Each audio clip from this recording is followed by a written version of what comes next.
साथियों नमस्कार। इस वीडियो में हम बात करेंगे दिल्ली में रह रहे दलित बस्तियों का हाल कैसा है। बीबीसी न्यूज़ के संवाददाता ने जब दलित बस्तियों में जाकर लोगों से जब हाल पूछा तब उनका जवाब कुछ ऐसा रहा। बीते दिनों संसद से लेकर सड़क तक डॉक्टर अंबेडकर के नाम पर राजनीति हुई। इस राजनीति के केंद्र में दलित थे। दिल्ली में अब चुनाव है और दिल्ली की राजनीति में दलित कहां हैं?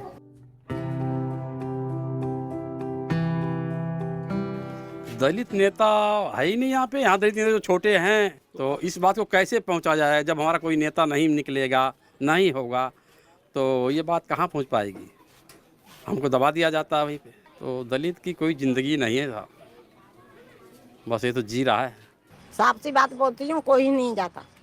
अपने अपने आप नाली साफ करते हैं, अपने आप कूड़ो उठा कर फेंकते हैं। अगर 4 दिन कूड़ो पड़ो रहा रोड पे, नहीं उठावेंगे, हम खुद उठा कर फेंकते हैं कत्ता माएगा। जो बात है वो सच बोलूँगी, झूठ नहीं बोलूँगी मैं। नेता लोग तो दिखावा करते हैं, बाबा साहब को अंधेरे में रखना चाहते, कभी उजाले में तो करने नहीं जाते। अभी वो मंदिर का भी कोई बात हो जाएगा, रातों रात में तैयार हो जाएगा। सारे लाइट हो गए, पंखे हो गए और टाइल पत्थर सब लग जाते हैं। पर बाबा साहब को दलित समझ के ये लोग काम नहीं करते।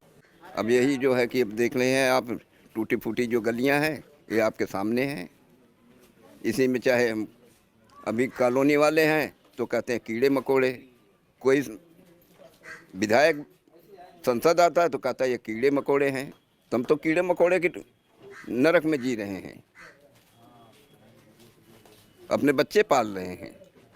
अब इतनी बड़ी हमारी हस्ती है नहीं कि जो कि हम कोठी ले लें।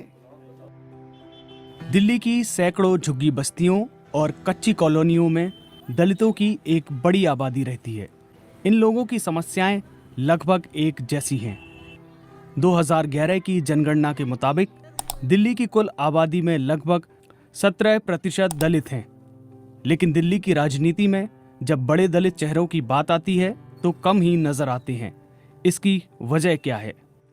इसके बारे में जब हमने जवाहरलाल नेहरू यूनिवर्सिटी के प्रोफेसर विवेक कुमार से पूछा तो उन्होंने हमें ये बताया।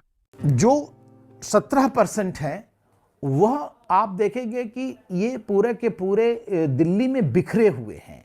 मुझे लगता है कि एक कंसोलिडेटेड वे में इनकी जनसंख्या नहीं है, और अगर कंसोलिडेटेड वे में नहीं है तो 70% सीट नहीं जीत सकते, क्योंकि वह किसी दूसरे की सीट में इजाफा तो करवा सकते हैं लेकिन खुद अपनी सीट में वह इतने स्थायित्व को नहीं दे पाएंगे जितने कि अगर वो कॉन्सेंट्रेटेड होते।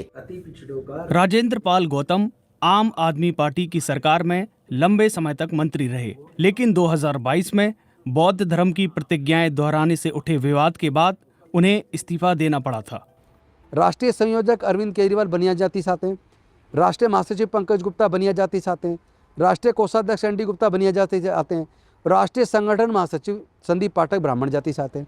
तो 4 राष्ट्रीय पद हैं, चारों ही 3 बनी 1 ब्राह्मण। आपने दिल्ली में चुनाव जीता एससी और मुस्लिम की वोट से। पंजाब में सबसे ज़्यादा एससी है 36%, वहाँ से चुनाव जीता, सबने आपको वोट दिया। लेकिन आपने 3 राज्यसभा दिल्ली से पहले भेजे और 3 अब भेजे, टोटल 6 भेज दिए। 7 आपने पंजाब से भेज दिए, लेकिन 13 राज्यसभा में आपने एक भी एससी एसटी ओबीसी माइनॉरिटी को नहीं भेजा। तो फिर कहाँ है आपकी एससी एसटी का राजनीति, कहाँ खड़ी है दिल्ली के अंदर? ये आम आदमी पार्टी से सवाल पूछना चाहिए। यूँ तो दिल्ली में पिछले 10 सालों से आम आदमी पार्टी की सरकार है। अरविंद केजरीवाल दिल्ली में बड़े बड़े दावे तो करते हैं, लेकिन हकीकत में ये वीडियो अरविंद केजरीवाल के दावों की पोल खोलती नजर आ रही है।